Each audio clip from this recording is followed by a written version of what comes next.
बाजी लगा ली, हार जाएंगे तो उसके हो गए और जीत गए तो वो हमारा हो गया।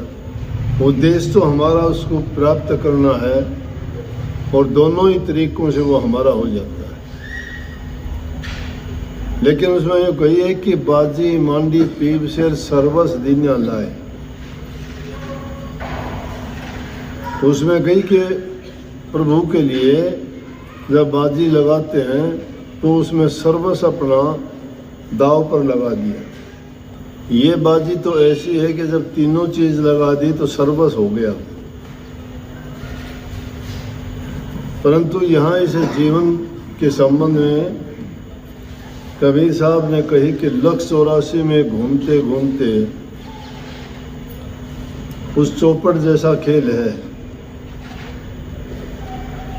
कि वो पो पर आके अटक गई है। शायद कहते हैं कि जब चारों खानों में इंसान घूम फिर के आता है, जब कहीं शुभ कर्मों के कारण इंसान का चोला मिलता है। और इंसान का चोला मिलना यह है कि इस जीवन में अगर भक्ति करके अपना कल्याण कर जाता है तो पार हो जाता है, और जो अटक जाता है वो फिर 84 में चक्कर उसको काटना पड़ता है। लेकिन इन चीज़ों का भेद हमें मिलेगा कैसे, उसके लिए भी कबीर साहब ने वाणी के द्वारा सब व्याख्या करके बताया और कहा कि इसे जीव का कल्याण का रास्ता सतगुरु बताएगा।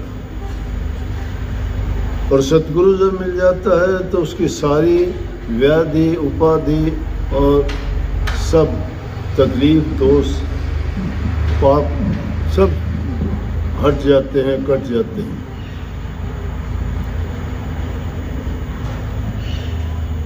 क्योंकि सतगुरु नंबर 1 तो उनको जीवन जीने का तरीका, भक्ति मार्ग पर चलने का सलीका, बुरी आदतों को त्यागना, अच्छे गुणों को अपनाना और हर प्रकार से जीवन की जितनी बातें हैं कि उसका रहन सहन कैसा होना चाहिए, खान पान कैसा होना चाहिए, आचार व्यवहार कैसा होना चाहिए, उसकी जो भी जिम्मेवारी हैं उन सब जिम्मेवारियों के प्रति उसको जागरूक करके और फिर उस रास्ते पे चलाते हैं